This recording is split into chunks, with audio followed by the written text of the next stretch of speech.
Greetings, my name is Chase Jackson, and this short video today is our first video in our video series of where we provide tips and value points to teach boys to be superior men.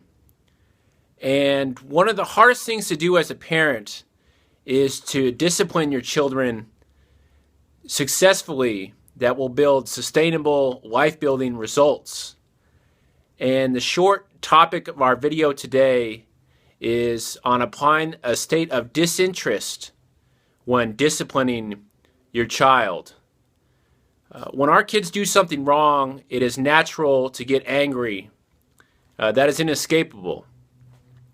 But a critical thing to note and what not to do is when you are angry is to not immediately provide corrective action to that child. Do not verbally go after them with your anger. Do not be condescending. Do not show your irritation. It is important to use the language of disinterest. As a professional parent, we must properly use words to change and modify behavior. Many people are under the false assumption that disinterested means uninterested. The word disinterested is based in Latin with the word dis meaning no and the root of the word interested meaning bias. When we provide discipline to our kids, it is important that we do it in showing no bias. The reason that this communication tactic works so successfully is that it separates the emotion from the act of correction.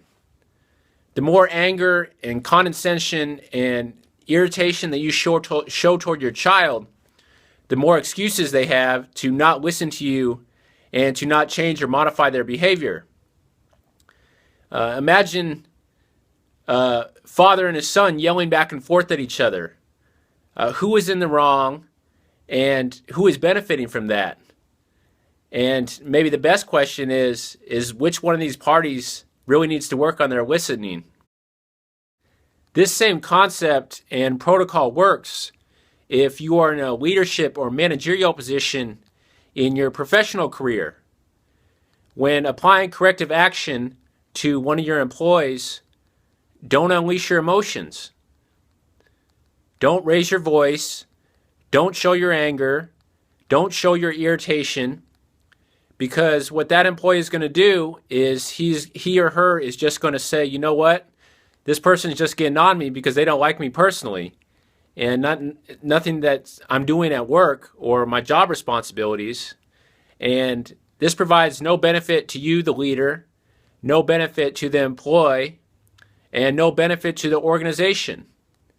So when you are at work and you are providing corrective action, do not unleash your emotions. Do it in a state of disinterest. As a parent, we are going to watch our kids daily make mistakes, and daily they are going to do things that upset us. And it is okay to get angry. It is okay to get upset. It's okay to get irritated. But the important thing to recognize is if you feel yourself really getting emotional and you are not in control, then it is important to take a few minutes and go into another room and gain control before providing disciplinary action to your child. So it's okay to tell your son or daughter that I'm going to step away for a few minutes and compose myself. And you can go into another room and hit a punching bag or take some deep breaths or meditate. The most important thing to recognize that it is okay to get upset.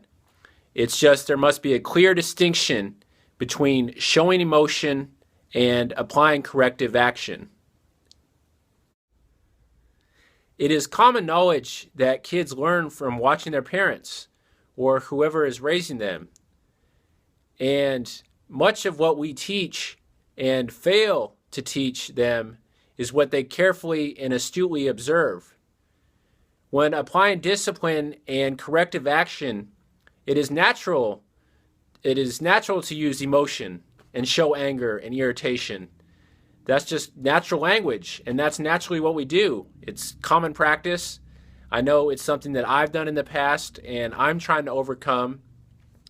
And to really provide corrective action effectively by using the state of disinterest, it takes conscious practice to recognize that I'm not going to use my natural behavior. I'm not going to show emotion when disciplining my child. If I am having a hard time staying under control as a professional parent, I'm going to take a few minutes and then I will come back and provide discipline. Be a parent that your child can aspire to.